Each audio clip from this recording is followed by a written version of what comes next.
नमस्कार, मैं दीपक शर्मा और मेरे यूट्यूब मंच पर आपका स्वागत है।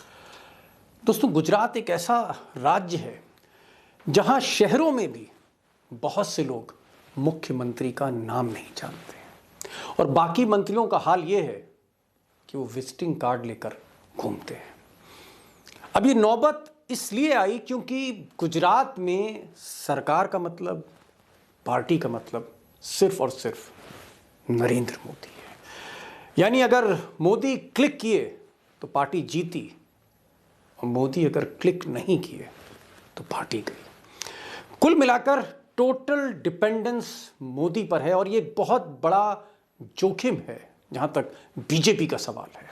एक बहुत बड़ा रिस्क है और ये रिस्क इस दौर में गहराता जा रहा है।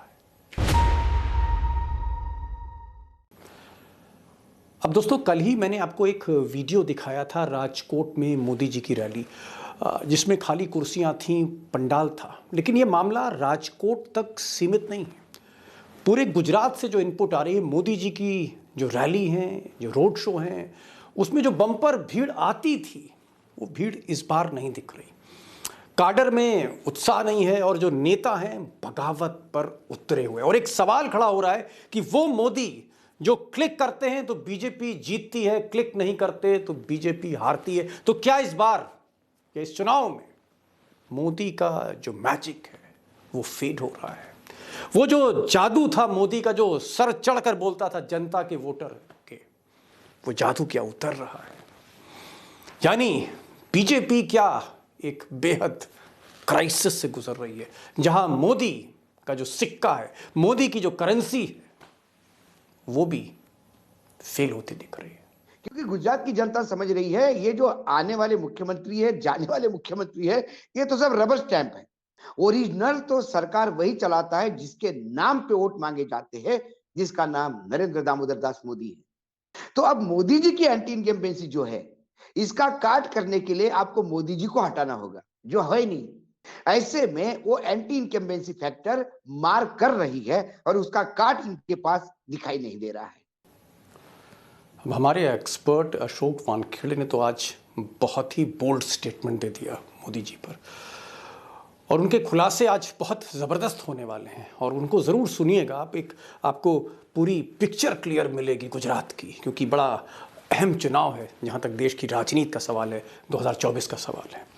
लेकिन ये जो क्वेश्चन है, बिग क्वेश्चन, कि क्या मोदी मैजिक फीड हो रहा है, वो जो नशा था, वो जो जादू था मोदी का, जो सर चढ़कर बोलता था वोटर के, वो क्या उतर रहा है, फीका पड़ रहा है?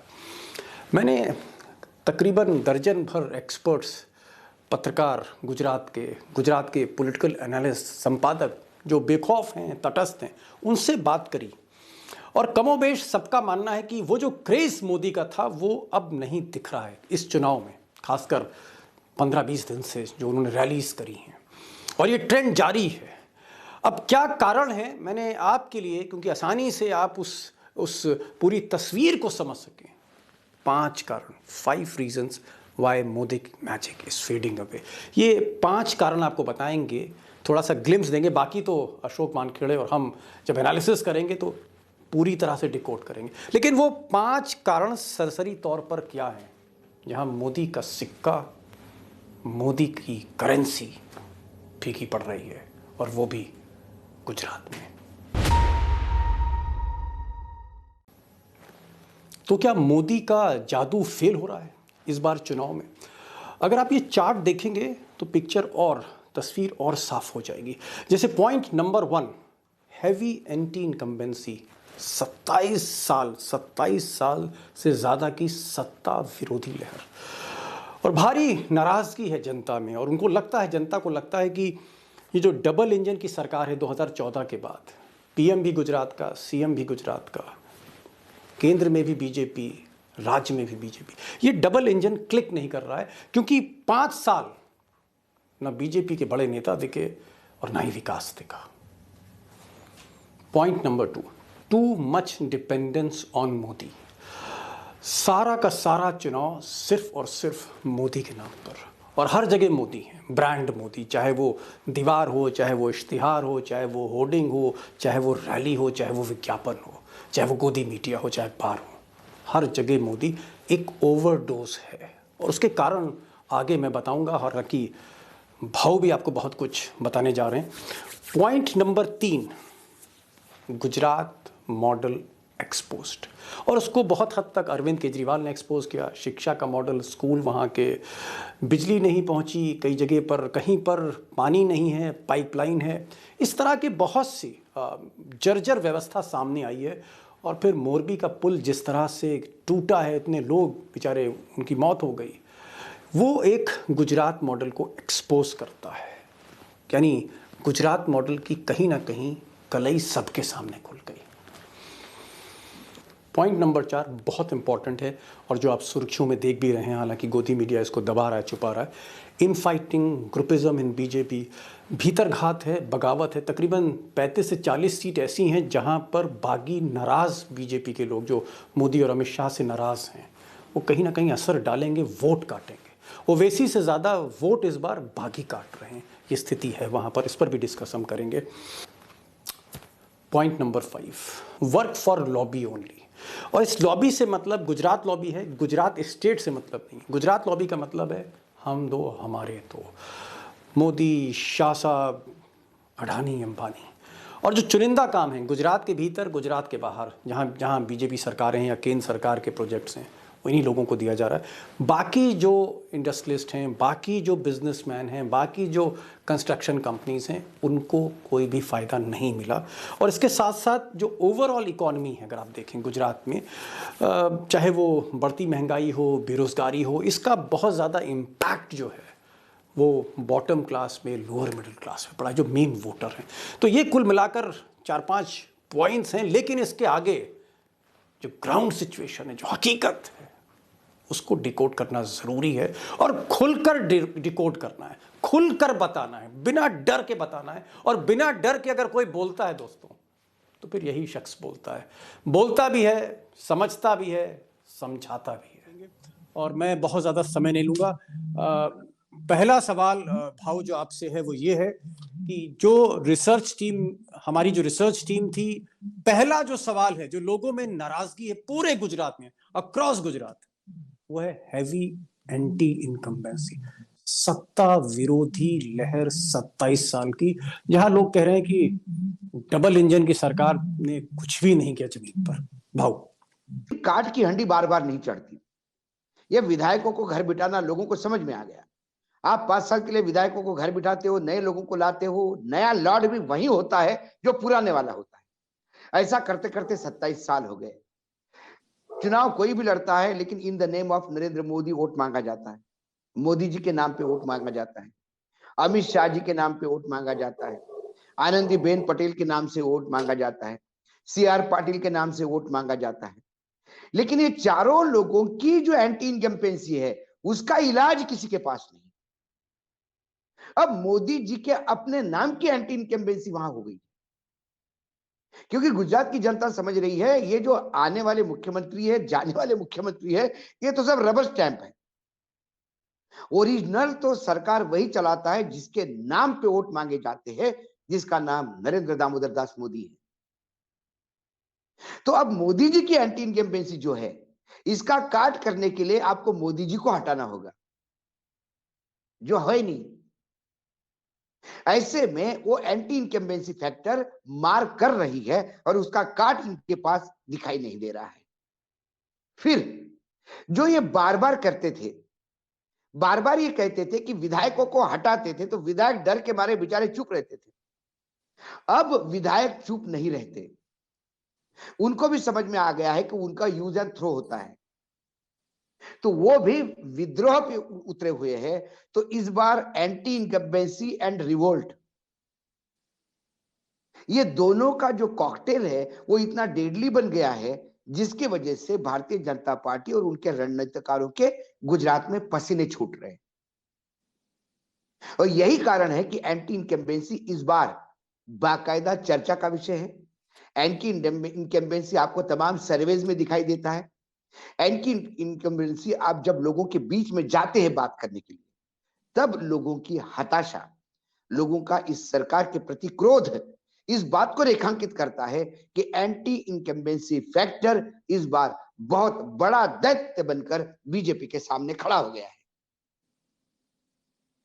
भाऊ एक चीज और आ रही है, मोदी जी कहते थे डबल इंजन, गुजरात में भी उनकी सरकार, सीएम भी बीजेपी का, पीएम भी बीजेपी का, ये जो डबल इंजन था ये क्यों नहीं क्लिक कर पाया? साहब डबल इंजन क्लिक इसलिए नहीं कर पाया क्योंकि विकास की पटरी भी तो होनी चाहिए।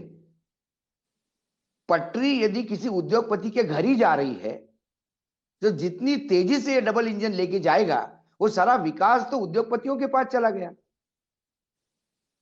आज गुजरात के उद्योगपति का काम नहीं कर रहे हैं। जहां जहां बीजेपी राज्य शासित राज्य है वहां के बड़े कॉन्ट्रैक्ट आप देखेंगे तो उसका ओरिजिन आपको गुजरात में मिलता है।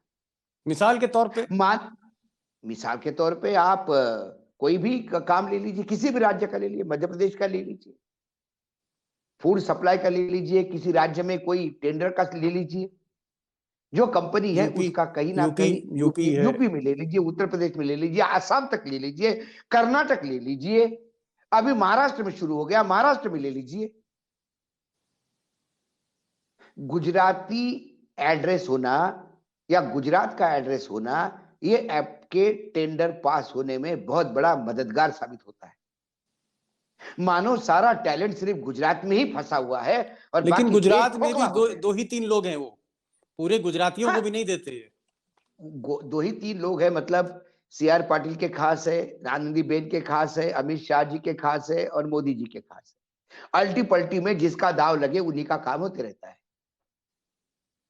आधा इसको आधा उसको, बाकी किसी का नहीं है। मतलब आप ये कहना चाह रहे हैं कि अगर मैं गुजरात का इंडस्ट्रियलिस्ट हूं, मैं गुजरात का बड़ा, मेरी कंस्ट्रक्शन कंपनी है, अगर मैं मोदी जी को नहीं जानता, मैं सीआर पाटिल जो बीजेपी के अध्यक्ष हैं उनको नहीं जानता, अगर मैं आनंदीबेन को नहीं जानता, अगर मैं अमित शाह को नहीं जानता, अगर मैं इन 4-5 लोगों को नहीं जानता तो फिर कोई फायदा नहीं।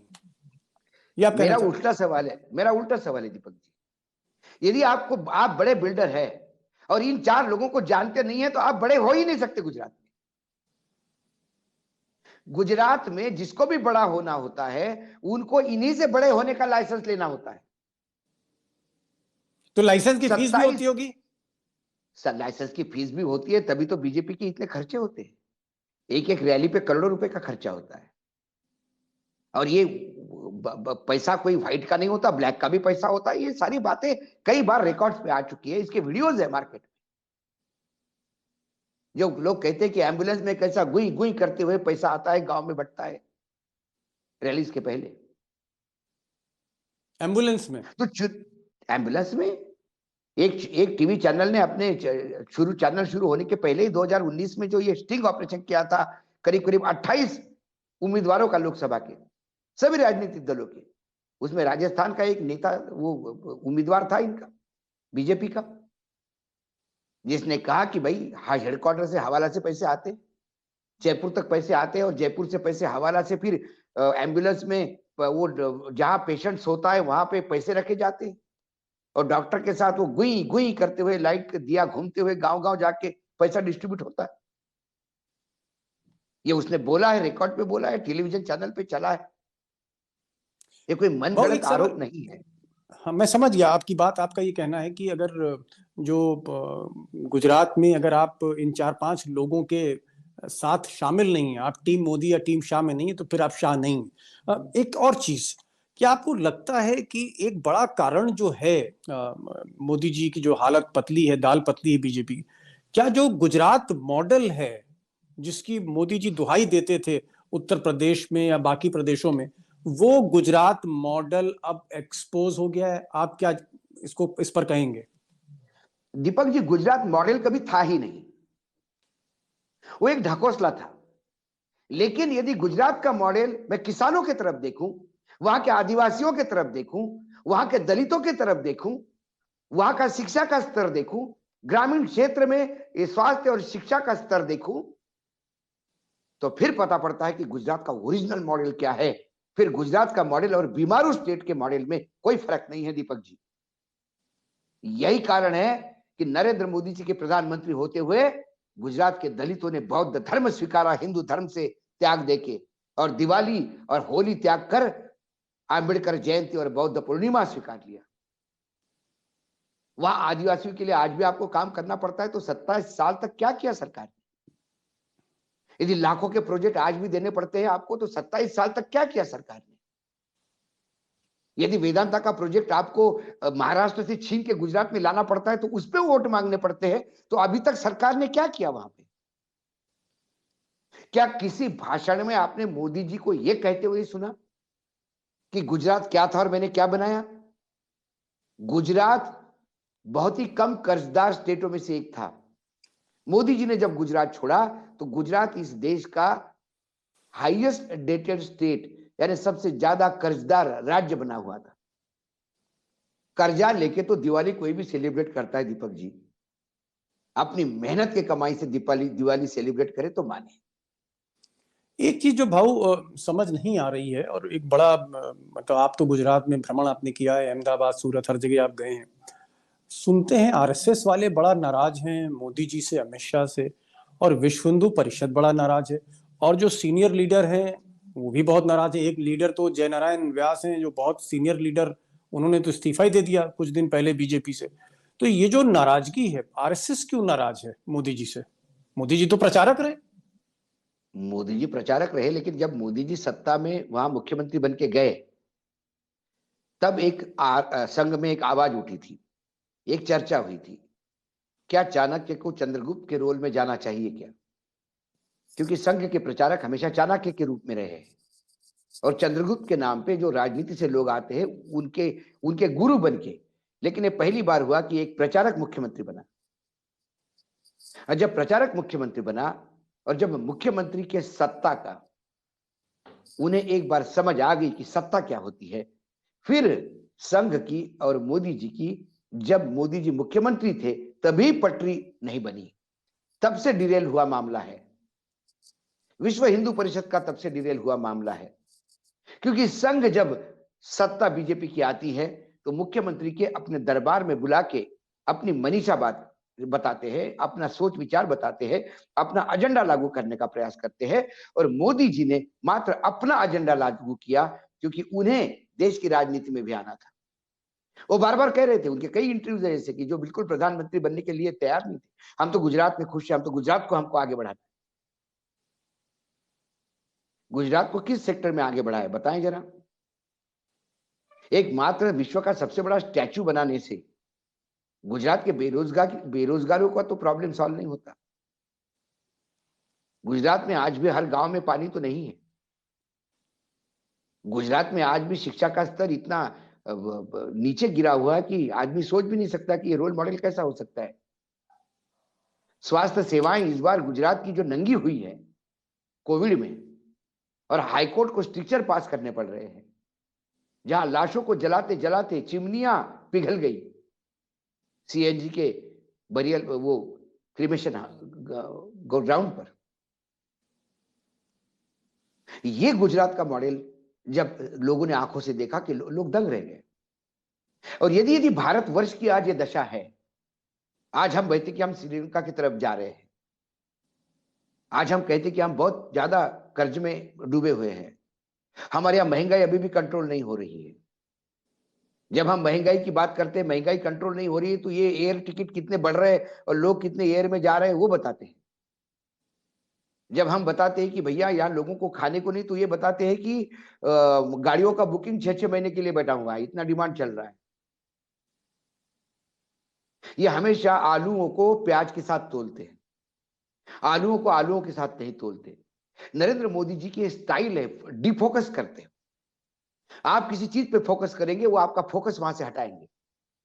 अभी गुजरात में बार बार बात ये हो रही है कि मेरी औकात दिखाने की बात हो रही है। मुझे नीच कहा गया था, मुझे मौत का सौदागर कहा गया था, मेरी औकात बताने की बात कर रहे हैं ये लोग। ये गुजरात की अस्मिता का सवाल है। हमेशा बात गुजराती की अस्मिता पे क्यों आती है? हमेशा बात इस बात पे क्यों आती है, इमोशंस पे क्यों आती है?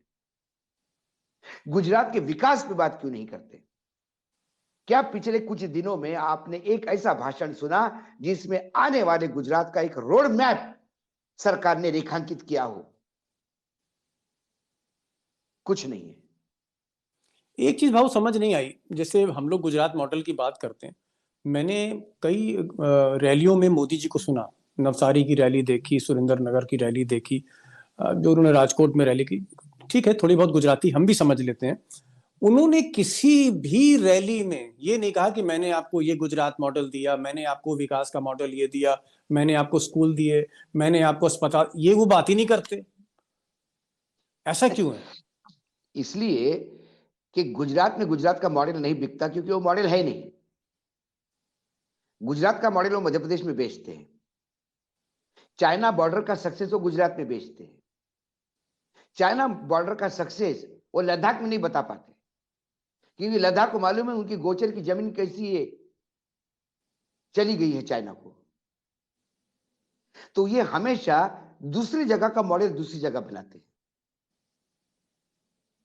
ये गुजरात में विश्व गुरु होने का बात कहते हैं, और विश्व में गुजरात सबसे संपन्न प्रदेश बनाया था मैंने, ये बात बताते हैं। है दोनों जगह झूठ का पुलिंदा। तो गुजरात की जनता जान रही है कि महंगाई का क्या आलम है। गुजरात की जनता जान रही है कि वस्तु स्थिति क्या है। क्या मोरबी के लोग जान नहीं रहे कि 141 लोग जो मरे हैं उसके मर्डरर कौन है, हत्यारे कौन है? आज तो सर्वोच्च न्यायालय ने भी कह दिया कि हाईकोर्ट इसका मॉनिटरिंग करे।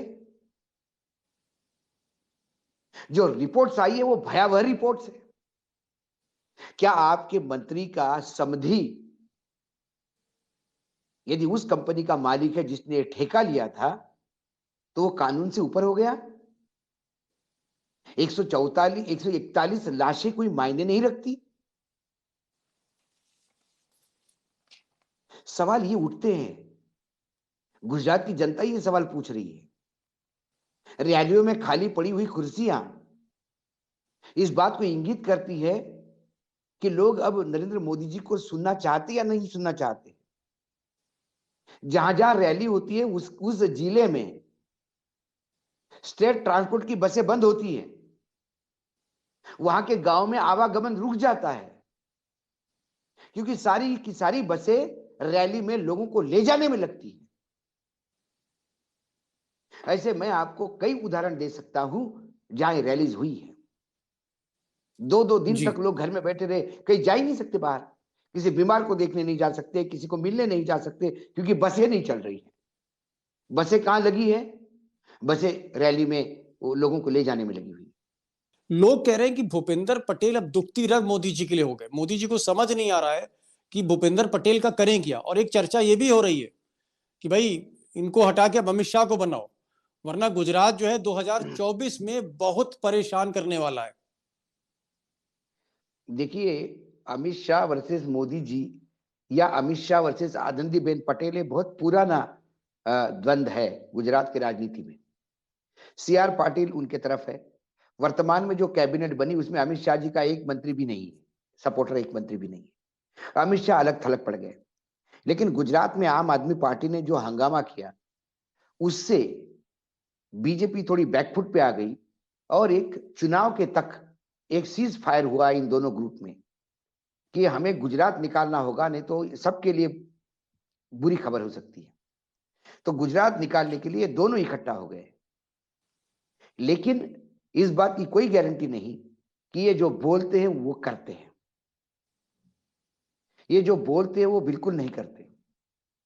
यदि भूपेंद्र पटेल के बारे में उन्होंने कहा, भूपेश पटेल के बारे में, कि उनके नेतृत्व में सरकार बनेगी, तो हो सकता है कि चुनाव खत्म होने के नतीजे आने के बाद कोई नया मुख्यमंत्री देखने को मिलेगा, और पटेल साहब स्वयं ही स्टेटमेंट देंगे कि मैंने खुद ही कहा कि मुझे नहीं लड़ना है, जैसा नितिन पटेल ने कहा, जैसा मुख्यमंत्री माजी मुख्यमंत्री ने कहा, जैसा 6 मंत्रियों ने, पुराने धाकड़ लोग थे, उन्होंने चुनाव लड़ने से ही मना कर दिया। ऐसे हो सकता है मुख्यमंत्री कहे कि अब मेरे नेतृत्व में सरकार जरूर आई है, लेकिन मैं अब मुख्यमंत्री बनना नहीं चाहता, मैं थोड़ा सा दूसरा सामाजिक काम करना चाहता हूं, और नया मुख्यमंत्री आ जाएगा। लेकिन मुख्यमंत्री पद पे अमित शाह कतई नहीं आएंगे, ये बात आप तय कर लीजिए। अमित शाह 2024 और उसके बाद अमित शाह की प्रधानमंत्री पद पे नजर है। वो अपने आप को नंबर 2 पोजीशन पे पाते हैं, क्योंकि उनको लगता है कि गृह मंत्री है तो नंबर 2 के पोजीशन पे है। लेकिन कुल मिलाकर जब तक संघ साथ नहीं देगा, इस देश में भाजपा का कोई भी नेता प्रधानमंत्री नहीं बन पाता। संघ क्या चाहता है, यह समय बताएगा। लेकिन वर्तमान में गुजरात का चुनाव निकालने के लिए इनको दोनों को एक होना बहुत जरूरी था और इसीलिए एक यूनाइटेड फ्रंट रखने का ये प्रयास कर रहे हैं। इसके बीच में काफी लोगों का जो विद्रोह हुआ, और जब विद्रोह हुआ तो पहली बार इनको देखने को मिला। पहले एक आध बड़ा नेता विद्रोह कर लेता था।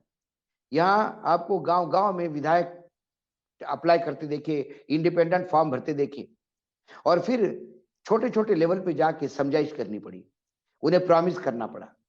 जिन 5-6 लोगों ने बोला चुनाव नहीं लड़ेंगे, उनको अलग से बात की गई।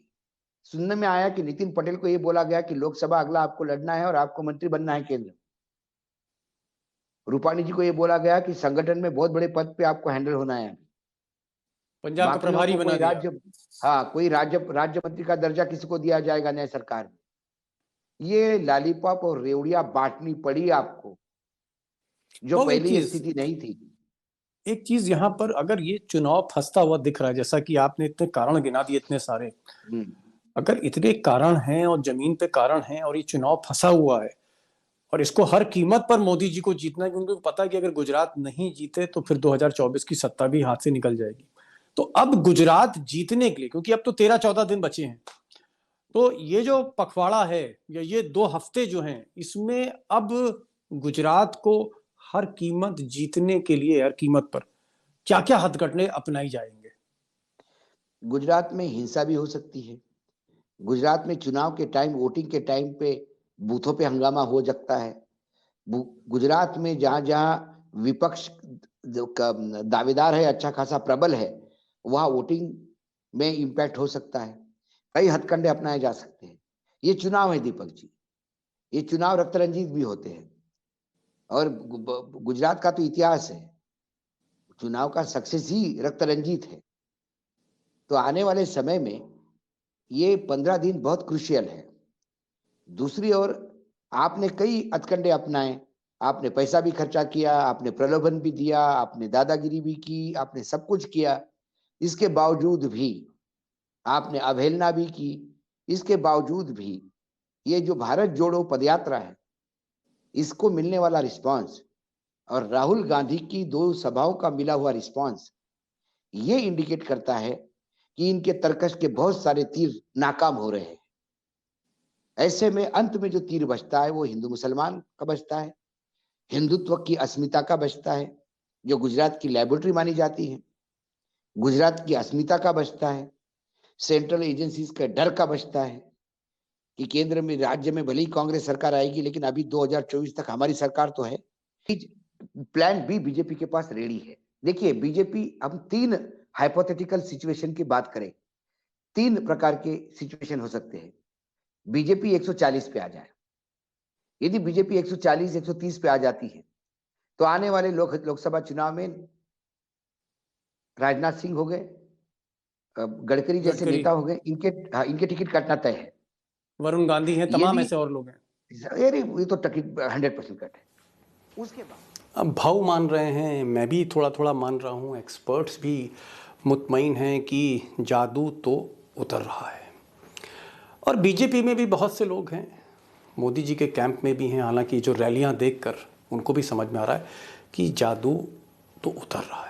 अब इस जादू को बरकरार कैसे रखना है, इस मैजिक को कैसे बरकरार रखना है, आने वाले 12, 13, 14 दिनों में इसी की कोशिश, इसी की जद्दोजहद चल रही है, गांधीनगर से लेकर दिल्ली तक। और कोशिश है कि पासा पलटा जाए, बाजी पलटी जाए, जो बाजी हाथ से निकल रही है साहेब के, मोदी जी के, वही कोशिश हो रही है। और मैं अपडेट करता रहूंगा, क्योंकि चुनाव अब वाकई एक बहुत ही दिलचस्प मुकाम पर बढ़ रहा है। दोस्तों, आपके हौसलों की वजह से, आपके एंथुजियाज़म की वजह से ये हिम्मत होती है इतना कुछ बताने की, बोलने की। इसलिए मैं चाहूँगा कि अगर आप इस वीडियो को शेयर करें, गुजरात तक पहुँचाइए, वोटर तक पहुँचाइए, अपने फेसबुक पर, अपने व्हाट्सएप पर, तो लोग देखें कि वाकई क्या ऐसा भी है, क्या पर्दे के पीछे ऐसा हो रहा है। या जो गोदी मीडिया दिखा रही है उसके बरक्स और क्या कुछ हो रहा है। ये मुझे लगता है यहाँ पर आपकी मुझे ज़रूरत रहती है, या मुल्क की आपको ज़रूरत रहती है, क्योंकि मैंडेट जो है सही सरकार को मिले, सही पार्टी को मिले। इसलिए मैं कहता हूँ इस वीडियो को शेयर करिए, चैनल को सब्सक्राइब करिए, बेल आइकॉन जो है उसको क्लिक करिए, नोटिफिकेशन मिलेगा। कमेंट्स लिखना मत भूलिए, मैं पढ़ता हूँ, आइडियाज़ मुझे मिलते हैं। तो ये आज का वीडियो था, फिर मिलते हैं एक नए वीडियो के साथ। तब तक के लिए नमस्कार।